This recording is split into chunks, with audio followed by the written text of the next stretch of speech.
Welcome to the Flynn Brothers podcast. I'm John. And I'm Jimmy. Today's big idea: I don't get astrology and bright headlights. We play a signature game of I Don't Get, where we trade off talking about things we just don't get. That's it. That's what we're doing on today's podcast. It's all coming up. But first, here's the Solons. Oh yeah. Oh yeah. Oh yeah. Oh yeah. Oh yeah. Oh yeah. Well, we spent our last 3 episodes of this podcast praising and saying wonderful things about how much we love Batman. And I think it's high time we get a little more critical, a little more negative. And I think it's a perfect time for a game of I Don't Get, where we nitpick things that we just don't get. That's right. You got to restore balance to the pod. Absolutely. And for those who recall from when we've played this before, one brother says a thing they don't get. The other brother will prod, play a little devil's advocate. We'll flesh it out a bit. And if all goes well, we'll reach some sort of a conclusion or some sort of understanding, Yeah, this is a journey we're all taking together. Absolutely. Now, you started the last time we did a game of I Don't Get, so I'm going to go ahead and start this time, if that's okay. That's okay with me. I don't get bright headlights. I hate them. Everybody hates them. I bet even people who have them hate them when other people have them. Do you want to be a hit at the next party you attend? Talk about how much you hate bright headlights. It's pretty insane, man. Like, every time I have to drive at night, I'm dreading it because I know I am going to encounter bright headlights. To be specific, they're these kind of blue tinted, I believe they're LED headlights. And from what I've gathered online and talking to people, there have been certain safety measures that have passed that allow cars or encourage cars to have brighter headlights because it makes the road more visible and it makes it safer for the driver. You know who it makes it less safe for? Everyone else on the road. If I had a rocket launcher on the back of my car so that people don't rear end me, that would be safe for me, but safe for nobody else. I think they literally should be banned. You know how there's that trope where cops are like, hey, your tail light's out, and a corrupt cop will break your light. I think if someone has bright headlights, the cop should pull them over and bash the bright headlights, and that person has to drive home in the dark. I am not joking. The issue, too, is no matter where you are on the road, it's bright. So if you're going toward a car and a car is coming the opposite direction, you're blinded. You can't look out your windshield. And even if a car is behind you, you can't even look in your rear view mirror because it's so bright. It makes it insanely dangerous for drivers on the road. I'll even have cars behind me. Their headlights are so bright, their headlight range is extending beyond my own headlights, even if they're behind me. It is so insane. It has gotten so out of hand. I can't believe there has not been more legislation to curb this. Talk me down. Well, I'll say this. I believe there has been some legislation passed to try to curb this. However, the car manufacturers are savvy people, and they have found loopholes and ways around this based on my research. I am very much of the same mindset as you on these. They've been the bane of my existence, but you really don't want people to be able to see on the road. That's the Jim? Devil's advocate. Yeah. I have to imagine there is some sort of limit to this. And did you find, we've been driving for a while. Did you find that 10, 15 years ago, your headlights were not bright enough? No, I think I would tie it more closely to when I started noticing it. Because, there would be the odd car that would have these headlights, Yes. and you'd be like, this jerk. All right, well, at least everybody else doesn't have these headlights. Now, it is frequently the case that most everybody on the road seems to have these types of headlights. They're endemic. I think that's the problem, is that,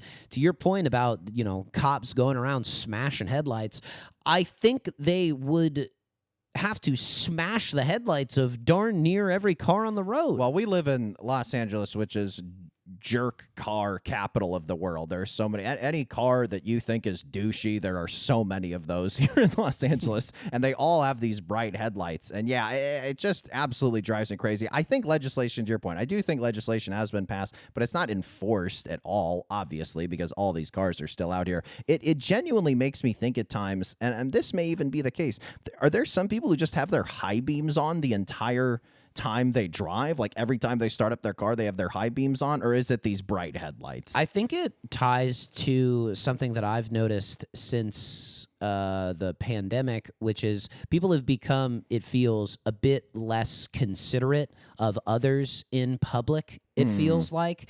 And I think these headlights are kind of a example of that, where well, I can see everything that I need to see. This is really nice for me, but you're not really understanding the implications of your choices. And also, I mean, it's like when you're buying a car and they're like, well, you can have the headlights that are bright or you can have the ones that are less bright. Yep. You're probably choosing the ones that are bright. It's true. So I think it's a little bit of looking out for numero uno, while also technology reaching a place where it's too good. There needs to be some way of focusing these beams so that they are illuminating the road, but not the rear view mirror or the eye sockets of oncoming traffic. More Law and Order, less bright headlights. What's something you don't get? Well, let's stick with the sort of Law and Order theme. I don't get cops in helicopters. I don't understand it. I know it costs not only a ton of money to buy a helicopter, but to fly a helicopter also costs a gargantuan sum of money. I have never seen a helicopter make an arrest.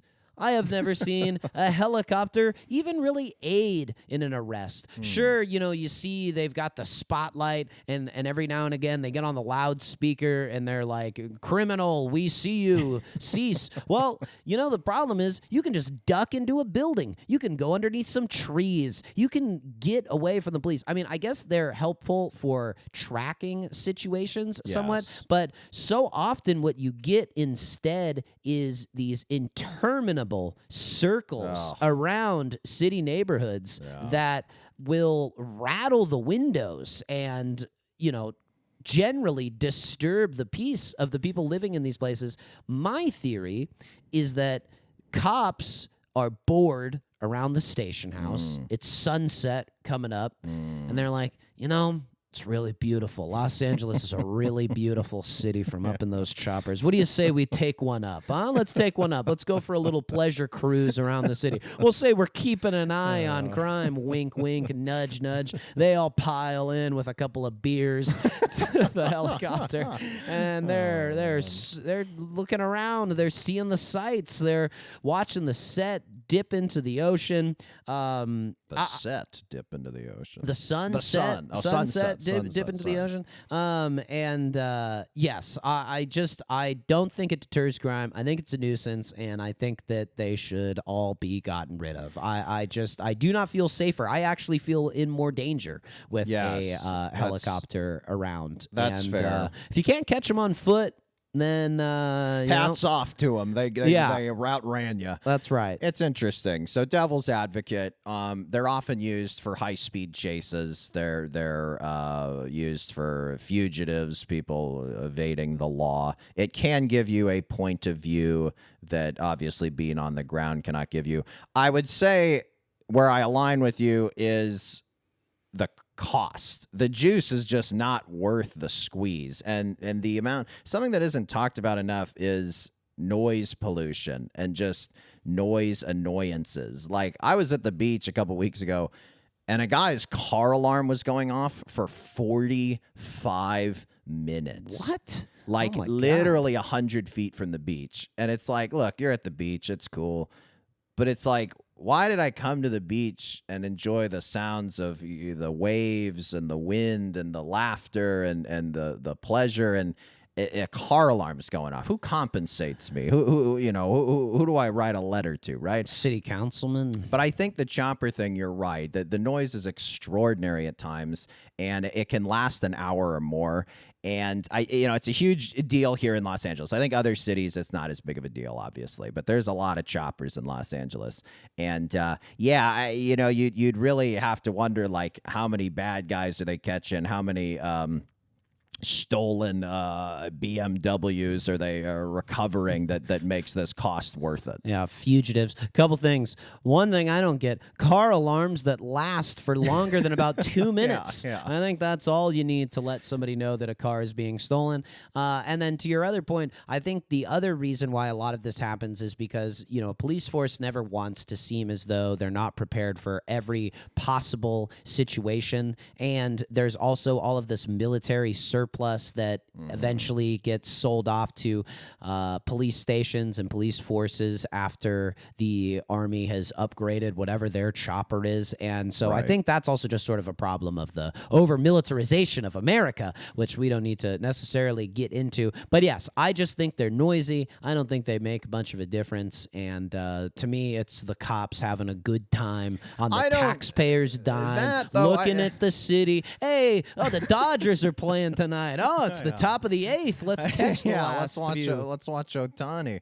I think it's the pilots of the helicopters are police officers, you think? I'd have to imagine. Okay, so. because I always imagined it was just a helicopter pilot, and then there would sometimes be police in there doing like shining the light and speaking on the speaker, the megaphone, but perhaps a little more research would behoove There's just us. a civilian flying the police chopper? I think he would be like contracted with the police department, but that would beg the question. So you're a cop and all your training is just to fly the helicopter. It's like you're probably not doing much a lot of the day unless they need to go up in the chopper. I'll tell you what that guy's always thinking is the solution to a problem. Hey, let's get up in the chopper. Bring a couple old fashions with you, a cup of coffee. All right, very good, very good. I don't know that we reached much of a consensus, but it's certainly a thing you don't get, and I must agree I don't really quite get it either. I don't get EDM, electronic dance music. I'll say what I do get. Person who likes EDM, I get it. You're boozed up. You got some drugs pumping through your bloodstream. You're wearing neon. You got a crush on a chick or dude who's taking you to some warehouse. And the EDM that you're listening to makes you feel alive. It's sensory overload. You forget all the BS stress you have going on in your daily life. But EDM sucks musically. It just sucks. It's loud. Look, it's every song is build, build, build, drop, build, build. Like literally, every single one of them. I hate to be like old man rocking chair, get off my lawn, but every single one's bwom bwom bwom bwom ching bwom ching. Like that is literally every single one. And Will was rocking out. He thinks maybe we should sample what I just did into the microphone. We can make a true $1.01. I mean, I'll ask you this: what is there a music you can even compare it to?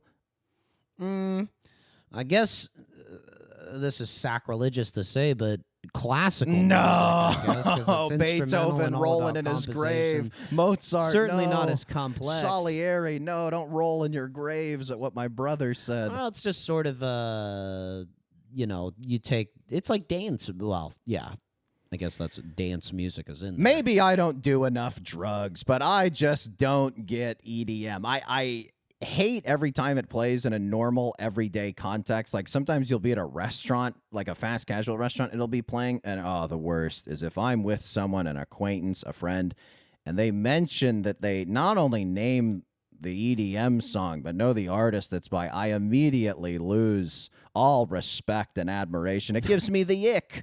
It gives me the ick. It's a friendship ick. Okay. And I there are a couple that are earwormy, that are catchy, that have broader appeal, but for the most part, man, I just abhor electronic dance music. Okay, now I'm jumping. Usually you say your rebuttal, but clearly you're so steamed up. Your rebuttal as I try to get my heart rate slower. Okay, this one I actually do have a legitimate rebuttal to. Wow. One of the worst decisions of my life is what granted me this clarity. I went to Outside Lands shortly after graduating from high school, and there were 2 headliners on one of the nights at Outside Lands. There was arguably the greatest musician of all time, Stevie Wonder, Oh, yeah. and there is a man who's largely been forgotten now, Skrillex. I was with a group of friends. I wanted to go see Stevie Wonder. Sure. They all wanted to see Skrillex.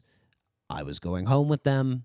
I didn't trust that I would be able to locate them in the chaos of a music festival ending. I went to Skrillex. So on one side, really quick, on one side of the festival, you can hear, "You are the sunshine of my life." And then on the other side of the festival, you hear, "Bwam, dee, bwam, dee." That's it. So I was fully expecting to hate it. I was pretty sour waiting for it to happen. And then Skrillex started playing, and it was lit. Oh, no. No. It was awesome. Don't you I'll dare say use this. that word. That's really the only word to describe it. Electronic music is best experienced live, played out of the largest speakers you can possibly find, surrounded by people who are going crazy. Yeah. You surrender yourself to the broadest reaches of sonic possibility. I will give electronic... I don't listen to it much, if at all. But experiencing it live, feeling the bass, feeling all of the people around me, you basically get onto this collective heartbeat that Right. the DJ is creating. Cultivating. Cultivating, I'll say, yes. And, these are complicated sounds to get Sure, to. Certainly, I don't sure. know how he made them. And the way that they're arranged certainly has some artistry. I mean, you're tapping into something sort of the primal pattern recognition, pleasure center of the human brain. You're establishing patterns. You go away from them. You return. So there is, I would say, that element of joy. And I would say it was one of the more engrossing musical experiences that I've had, even though I didn't know any of the songs. I'd never had heard any of them. I haven't listened to him since, but I did in that moment understand the appeal of it. And I'll say this. It was a heck of a show. I would have preferred seeing Stevie play Superstitious. That's just me. Me too, 100%. However, you have to make the best of a bad situation. Yes, okay. And, That's true. You I'll did do that. I'll say this. I was able to get into it. What you said about tapping into that primal human whatever part Pattern of your brain, recognition, yeah. the loudness, it reminds me of another musical form I do enjoy, punk rock. Going to punk rock shows, rocking out, getting into it, wanting it loud, wanting it fierce, wanting it fast. Just like I like my eating mac and cheese. But yeah, I think on that level it is almost in that metal punk rock neighborhood where you want to let yourself go, let yourself succumb to the sounds, go crazy. I think that's where the booze and the drugs and the neon, kind of that Venn diagram is where those two overlap. The point though you made is you never listen to it. Yeah. You never listen to it. And so it's not casual music. It's very much social event music. You go somewhere to listen to it. So I guess it drives me a little crazy because I know people who listen to it casually, very loud at home or wherever else, and that maybe peeves me a little. Yeah, I would say it's definitely a sort of hedonistic, shallow. Like I would never say punk rock at least has sort of like an ethos, Yes. to it. Whereas EDM basically is centered around everybody have a good time. Let's all have a good time. And I think that nothing wrong with that Yeah. in musical genres. Yeah. Nothing wrong with no, that. and I think though, but I don't even particularly like it if it's playing while people are like partying or whatever. Like if you're having some drinks with some people and they're playing that, it's not the type of music that I really would like. But if I was at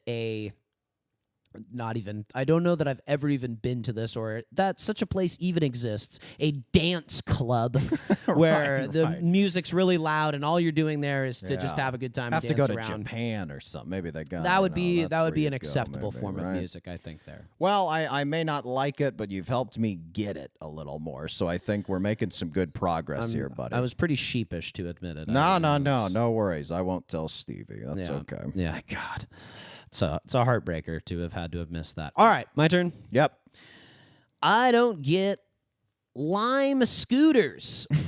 Okay, all right. I don't like them. I think not only are they ugly, they are tossed haphazardly about the city. You can just ride them wherever you want, and as soon as you're done, ditch it in the middle of the sidewalk. You know, children and people in wheelchairs be danged. Or damned. Or for that damned. matter. They're dangerous. They're insanely dangerous. I've Yes. never seen any single person who's riding one of those bad boys with a helmet. No. It seems like they are designed to be wiped out upon on fast-going roads. You know, this is not a safe way to get around. Their argument, I believe, is that they are convenient and cheap. And I looked at one today, and I saw that they charge you 34 cents a minute, which seems cheap, but it's not that cheap. 10 minutes for $3.40. That's like, okay, but then start 20 minutes, $6. I mean, it's like, Right. this is starting to get, it's maybe a little bit less than an Right. Uber, but Right. not only are you making a hazard to yourself, you're a hazard to other people. I see teens riding them all the time. Doubled doubled to up, them. yeah. Two, sometimes even three of them jammed onto a scooter. I mean, it's so, if I was a parent and I knew my teen was doing that, you've spent all these hundreds of thousands, millions of dollars ensuring their safety, and they're just risking it on some cockamamie electric scooter that Uber's trying to profit off of. I mean, I know that Uber is, and all the other, subsidiary like companies like them have completely changed the way that we get around, and in many ways they are an improvement upon the taxi, but the Lime scooter is unacceptable. I don't mind so much the Lime bikes. I think a bike is a more dignified way to get around. I think that's the other side of it too. A scooter. It's a scooter. It's for little children. Yes. Let's break it down. I mostly agree with you. I don't find them too prohibitive in terms of cost. I'm curious how much the overhead is to make one. 20 minutes for $6.50 isn't terrible. The thing, though, is if you're at long lights and, those minutes include you waiting at a traffic light, right? So it can add up.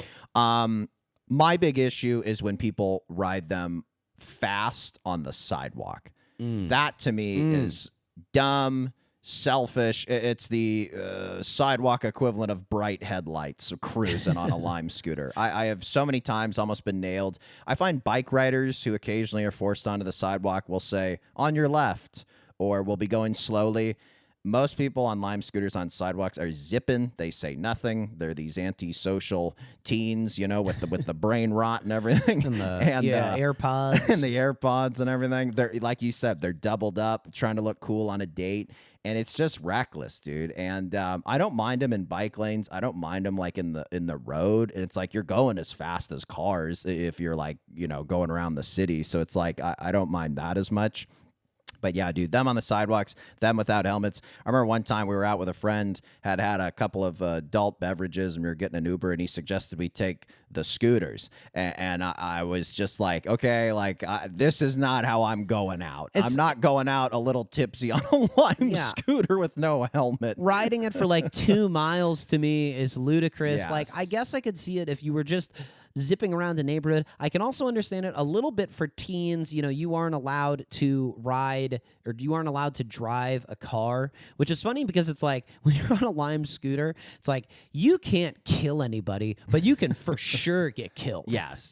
I think a mile to 2 miles is sort of the range it should be. There's anything less than a mile, you should be able to walk if you're a healthy, able adult. But and 1 to 2 miles, I understand if you don't want to get the car out for that. But yeah, I understand the practicality. But again, it's an issue of law and order. They are not being enforced properly. People who are oh yeah, they all say no riding on the sidewalks on them. can't they all be tracked? Yeah. I mean, all these things can be GPS tracked. Can't they tell when a person is on the sidewalk? No. You charge them. I don't know if you could tell if someone's on the sidewalk with the versus GPS street. location. Look how naive Sidewalk you are. versus the street. I bet so. Man, you are so naive. How you the are, government you is are watching such you. a tech loving, and you're just down on your you're knees, just- worshiping at the you're a altar of child. big tech, letting AI dominate our lives. They're going to be podcasting for you soon enough.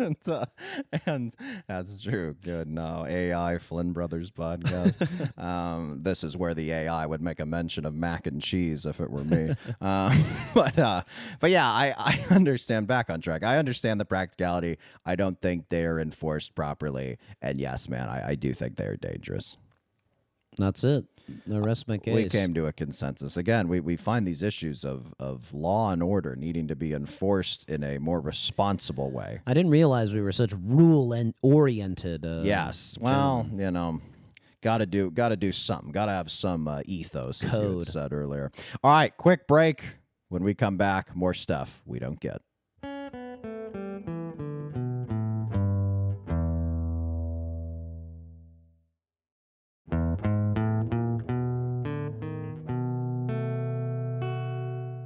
We're back. This will be the rare Flynn Brothers podcast episode with one break. Can you believe it? The people love that guitar riff. I know. So much. We're going straight through to the end, folks. This will be a shorter episode, but more time to live life, That's right. We don't want you devoting every second to the Flynn Brothers. But most of them. podcast. Yeah. I don't get restaurants that use bad language in their names and or signage. This is something that is very popular in LA. Restaurants will use swear words in either their names or their signage outside their restaurant. I think it's a lot of cool, millennial Gen X people who, open these restaurants and look up to Anthony Bourdain and want to be really edgy. And it just is not cool, and it's just kind of offensive. I'll give some examples. There is a bagel truck. It's okay. It's famous here in LA, called Yeasty Boys, sort of a portmanteau, if you will, of yeast and then Beastie Boys, because yeast, obviously the active agent in bagels. Did I over-explain that? I think so. Yeasty Boys, on their signage, it says Yeasty Boys, and then it lists what they have: bagels, schmear, other shit. It just, to me, is so uneducated and just lame and lazy. And I just there's kids walking by, right? There's kids walking by. There's people who are hyper religious who maybe don't like seeing crass language. Another very famous Los Angeles spot, I think they're all over now, Egg Slut. A breakfast sandwich place that has a filthy word in its name. It is not appetizing sounding. It does not make me want to go there. I've had their breakfast sandwich. They put a bunch of ketchup or some house sauce on it. It cools down the egg. It just doesn't work. So I'm not a fan, really, of that place as an institution. There is a place no less than a mile from here, a chicken sandwich place. Will, you're going to have to bleep me. Its actual name is Best F***ing Hot Chicken. That is the name of this restaurant. And outside, there's a sign that tries to get social media engagement. Bleep me again. The signage says, "Show us your best fucking chicken dance." So they want you to dance like a chicken next to the F word just to get some notoriety, maybe 10% off a chicken sandwich and some Instagram notoriety. It just is a desperate attention grab by these restaurants. It's a poor use, poor faith use of free speech, and I just abhor it. I'm a guy, you never really swear here on the podcast. I'll drop one or two every few episodes just so people know, I'm cool. But maybe I am like these restaurants. But I'm no prude. But certainly, I just find it really crass and really lame when restaurants do this. So your objection is that children may learn these words? Not may learn, but just are exposed to them where there's no instance for them to be exposed to it. I get you're gonna, dad's gonna have one of his fantasy football buddies over and he's going to let some swear words slip. That's a part of growing up, right? Or your mom's boozy friend has one too many and refers to a coworker with a pejorative term. I get it, like egg. right, as an egg blank.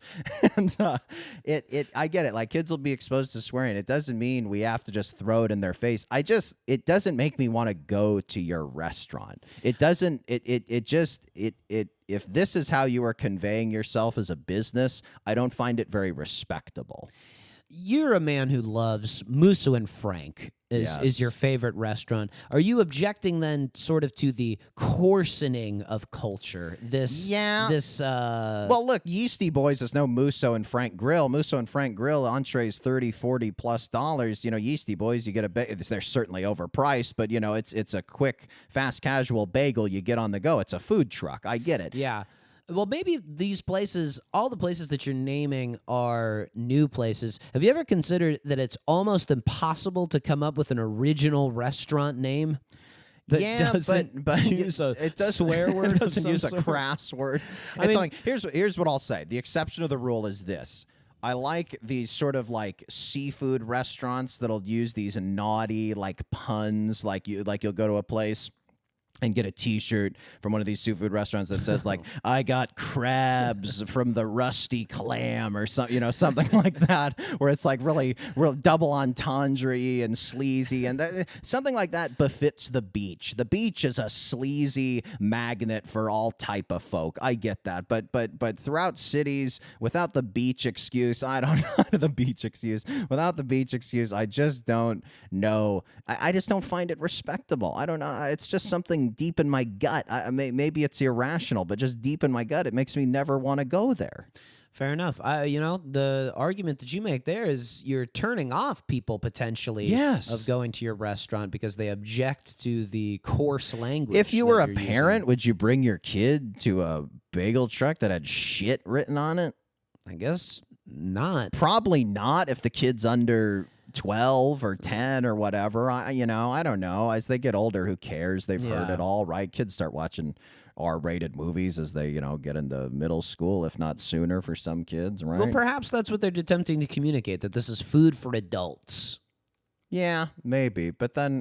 But they're breakfast sandwiches and bagels. Kids like that stuff, man. Kids love bagels. Yeah. Kids love...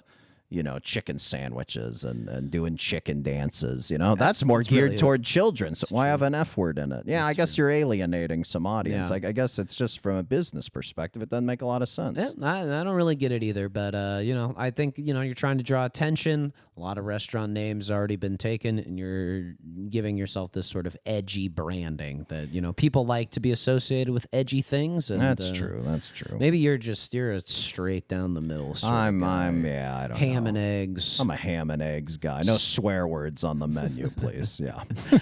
All right. My next one, and this sort of has to do with food as well. Surprise, surprise. We're chatting about food here. I don't get why peanut butter and jelly sandwiches are not acceptable food for adults.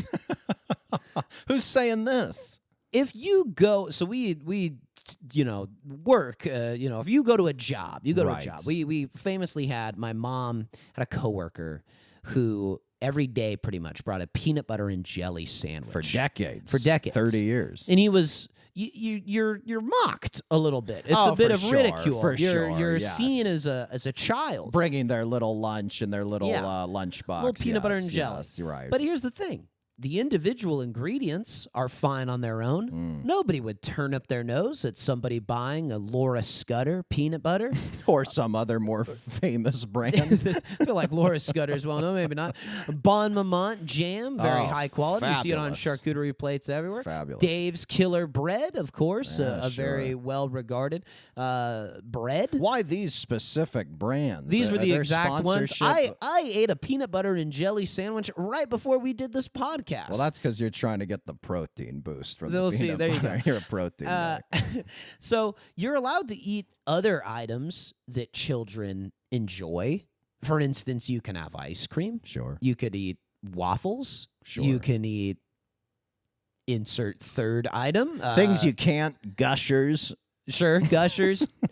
Maybe an ice cream sundae. You'd get maybe a Yes. little look that Where do you're as a goldfish fall? child. They're kind of both the Yeah, groups can have if them. you I ate think. dry Cheerios, people might look at you a little Out of bit a little strange. bag. But here's the thing: it is healthy-ish, meatless, good protein, and portable. You don't have to refrigerate it. It's a fantastic flavor combination. Yeah. And if it wasn't a trademark, I think, of children's lunches everywhere, and say it had never existed and some genius chef decided to put peanut butter and jelly together, people would be going nuts. They'd be losing their minds over this sort of stuff. I'll tell you what I don't get. In America, we eat a lot of them. Yeah. But the rest of the world doesn't. It's not; these aren't expensive ingredients. Maybe it's difficult to get peanuts some places in the world, but the Brits will turn their nose up at it. It's like, have you seen what you guys eat? Or Australians putting the Marmite or whatever, Vegemite, whatever that crap is.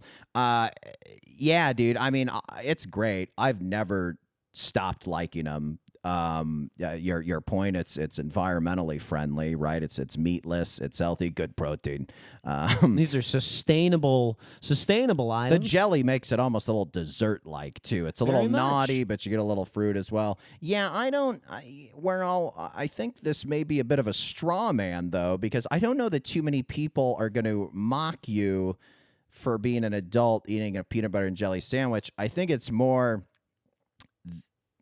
like when you're going to the workplace and you bring it in a little paper bag or a little lunchbox. I think people, the more adult option is like, cheese and crackers or vegetables and ranch or my leftovers that I'm heating in my glass Tupperware. No one would look askance at you if you brought turkey in on of turkey course. and cheese sandwich. What are the comments that you've experienced or you're imagining people say or these looks that are in reference to you? Okay, let's act it out. You walk into your workplace break room, peanut butter and jelly sandwich you got in your little lunchbox, you zip, and then you take it out, plop it on the table, start eating. There's a few people in the room who are kind of peeking at you. What are you imagining they're thinking or going to say to you? Has that even ever happened to you? No one has ever said anything to me.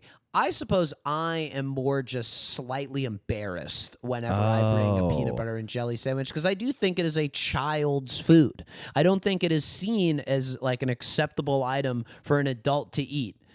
And maybe because it's so easy to make, like there's very low level of difficulty, and so it's like Anyone something that's can like, make it. it's like you can put together something a little bit more impressive than that, and it's like, oh, I know how to cook. I know how to cook really well. It's You just do. I like peanut butter and jelly sandwiches. Yeah, I think the hate for them would be unjustified, but I don't really think there's any hate for them. So I'm a little fearful that we're talking to a straw man in this instance. I don't think we could find anyone who would make fun of you or begrudge you for being an adult with a peanut butter and jelly sandwich. This, as you mentioned, it's your own insecurity. So this Perhaps. is something where you look at yourself in the mirror, you look at yourself dead in the eye, and you got to make a deal with yourself. Hey, I'm blank years old. I'm a grown man, and I'll eat a peanut butter and jelly sandwich if I want if to. I damn well want All it. right, well there you go. Okay, last one for me. I don't get motorcycles. They're cool for the same reasons they're not cool. They're loud and they're dangerous. I always like to start with the positive and try to get the thing a little bit before I don't get it. Sure. Motorcycles symbolize freedom, solidarity, rebelliousness, but Solidarity with who? Other motorcycle guys. Solitude. Solitude. That was, Independence, yes, maybe would be a independence better would have been a better All word. right. Yeah. Sorry. I'm nuts. Here's what I'll say. I've never been remotely tempted to ride a motorcycle. There has never been inside of me that urge to do it. It's maybe something that it's like the midlife crisis over on the horizon. Maybe I'll be tempted. I've known people who own them and ride them and like it, but I've never been tempted by it. I prefer a nice, comfortable sedan or sports utility vehicle, hatchback, high above the rest of the traffic if possible. To be honest, you know this. I'm not even great on a regular bike. My agility is suspect at best. Balance, perhaps, is again the word you're looking for. Balance, yeah. Again, agility, somewhat. But if I'm not great on a regular bike, I imagine it'd be much worse on a motorcycle. I jotted down a few of the worst things that occur for motorcycle riders. Here in California, it's legal to tow the lane lines and go in between the lanes of traffic. It's like with the Lime scooters on the sidewalk where these motorcycles can just zip past you with no expectation or forewarning. They can be like kind of quiet and then rev and speed by you and just scare the crap out of you, and you're afraid you're going to lose a side mirror.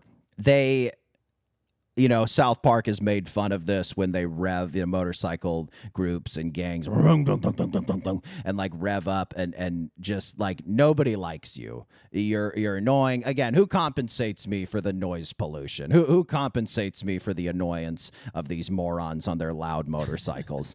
I like that you think you should be compensated for. I don't know where I'll write it, signed, sealed, delivered. You mentioned Stevie Wonder earlier. I'll send it to City Hall. I don't know. A pack of dudes roaring down the freeway. I think they at times can look cool, but at other times they can inspire fear and just cause traffic issues. Yeah, man. I really don't get it. I've never been tempted by it. I've seen a couple motorcycle crashes that have scared the heck out of me. Those are brutal. I've seen one where a guy hit a car and just fell over on the side of the freeway brutally and slid probably 100 feet. And then another one where a guy just wiped out. And that's a particularly crazy. A lot of people will be riding motorcycles with T-shirts on. All this exposed skin when the wind's going on the T-shirt and you see their gut and their crack, of their butt and like their arms are there. And it's just like, God forbid you crash and you're just going to be Harvey Two-Face Dent. And yeah, man, it's just I have never been tempted by them. I am not into them. I don't get it. There's been a lot of hate for people who ride motorcycles. Yep.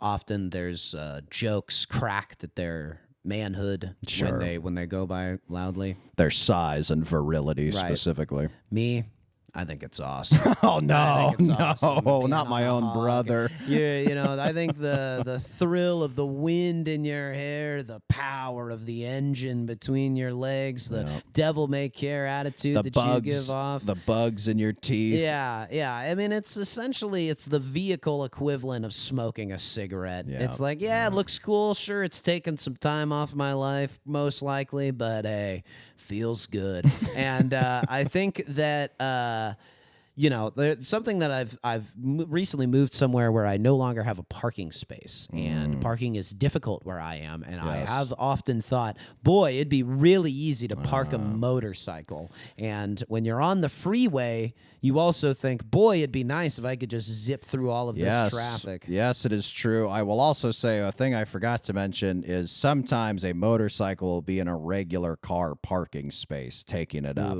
And that annoys me quite a bit. That I'm not a very big fan of. I do think there is a place for them. A part of this also comes from, I watched The Bike Riders starring Tom Hardy and Austin Butler, and the one thing that really stuck with me from that movie was Austin Butler's doing the whole like sneer on the motorcycle and trying to look cool and ride a motorcycle like he's a cool guy. Tom Hardy, I don't necessarily recommend watching The Bike Riders. I do recommend watching Tom Hardy ride a motorcycle. He is sitting in that motorcycle like it's an office chair. Like doing taxes. Like he's doing taxes. There's nothing more normal to Tom Hardy than riding a motorcycle. He looks as at ease as I've ever seen anybody doing anything when he's on that motorcycle. And it's a crazy performance he gives. He's doing that same voice that he does for an American accent where he's sort of talking like this. It's sort of Brooklyn, but high-pitched. There's a crazy moment in the film where he's visiting Jodie Comer's character, and who's married to Austin Butler in it, and doesn't get along with Tom Hardy.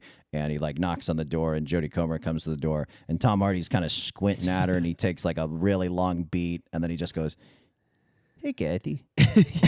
It's like when we watched it, we were just dying laughing. It's just, "Hey, Kathy," but he's a good actor. He's a good actor. He's a fun actor. So anyway, I see the appeal of it. I will say this though: the time that you save on parking and traffic, you're giving it up at some point. If you're driving a motorcycle and you survive riding a motorcycle, God bless. I don't think it's very many people. I understand it romantically. I do. I get it romantically in the abstract, but just me personally, not my bag. Not for you. I get it.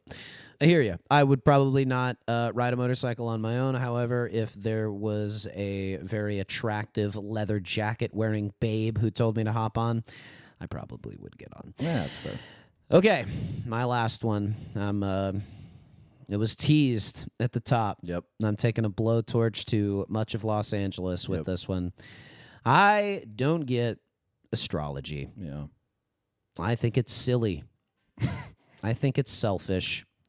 I think it is overly broad to the point where I've had people read me their horoscopes or their readings or things that are supposed to be highly personal to them, and I think on every single point, oh, that applies to me. That applies to me. That applies to me. That applies to me. Yep. They're seductive. I'll give them that. Yeah. You get to feel in touch with the universe in this very a-religious, agnostic world that we live in now that organized religion has taken a steep dive in popularity.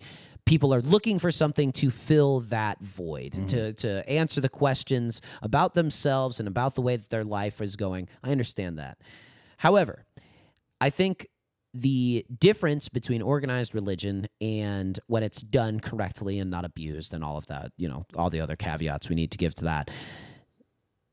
Organized religion encourages improvement and self-reflection and ultimately selflessness. Yep. Whereas I think astrology encourages selfishness. It makes you think as though the universe somewhat revolves around you, and that the problems in your life are often the fault of other people, or the planet's not lining up correctly at the moment. Yeah. And I do understand the desire to feel connected to something larger than yourself, but I just think that it's a bit shallow, and I think that it doesn't do a lot of it replaces religion without doing a lot of the things that religion at its best changes in people.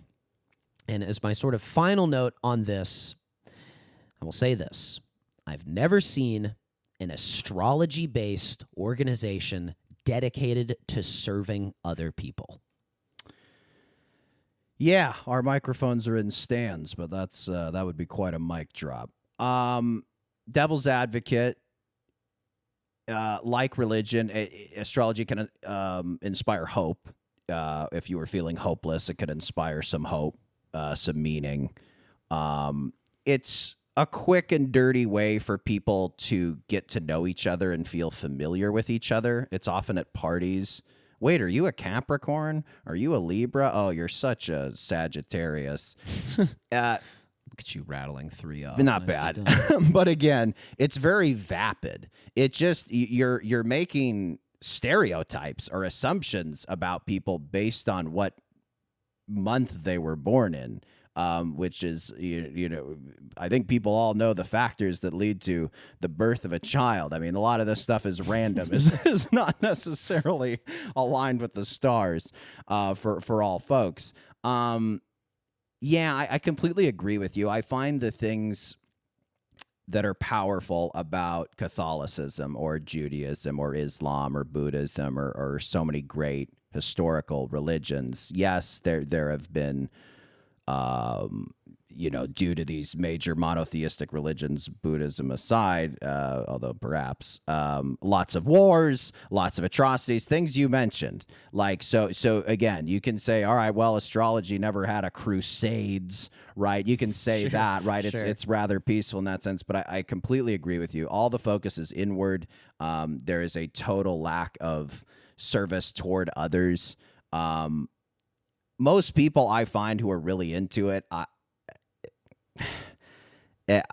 it's like when I hear that you like EDM, I just lose a little respect for you. And if you believe in astrology, I got a bridge to sell you. I think you made a good point. I do think it's fine as a party game. Yes. I think that's an okay place for it to be. If it is surface level Yeah. and you kind of, I'm such a Sagittarius. If you're joking and surface Yeah. level with it, I'm totally cool. Yeah. I am totally cool. There's plenty of things. I believe in the basketball gods. Yes, right? So it's sure. like there are stupid things I believe in that are just as superficial. But for the people who really genuinely like believe in it and ascribe to it, it just I can't get there. I cannot get there. Yeah. It's I wish him well, and God bless you. God Emphasis bless you. on God. Universe bless you. Universe bless you. Mercury rising, Stars bless you. bless you. I'll say this too. It's something that I have only really just experienced through other people, and very briefly at that. I have never really dived deep into it, but anytime that I've really had any experience with it, it's been a bit of a. You said it was EDM was an ick for you. Yeah. Astrology is a bit of an ick for me. Well, I'll tell you what. This is just a couple of guys on a couch with a third fella watching them talking about things they don't get. But that's the beauty of this podcast is we have the ability for our audience to engage with us. So if there are things that people do get that we don't get, and you can tell us why you get them and why we should get them, then please subscribe, comment, and leave a rating. Send your questions, comments, or big idea suggestions, or things you get to our business email, flynnbrospod@gmail.com. I promise that if you send an email that tells us why we're wrong about something that we don't get and you explain it well, we'll talk about it and we'll give you props here on the podcast. And 100% promise. And then I'll rip it to shreds. No. We're cool. Thank you to our producer, Will Slade, and we'll see you next time on the Flynn Brothers podcast. Take care, buddy. Buddy, you take care.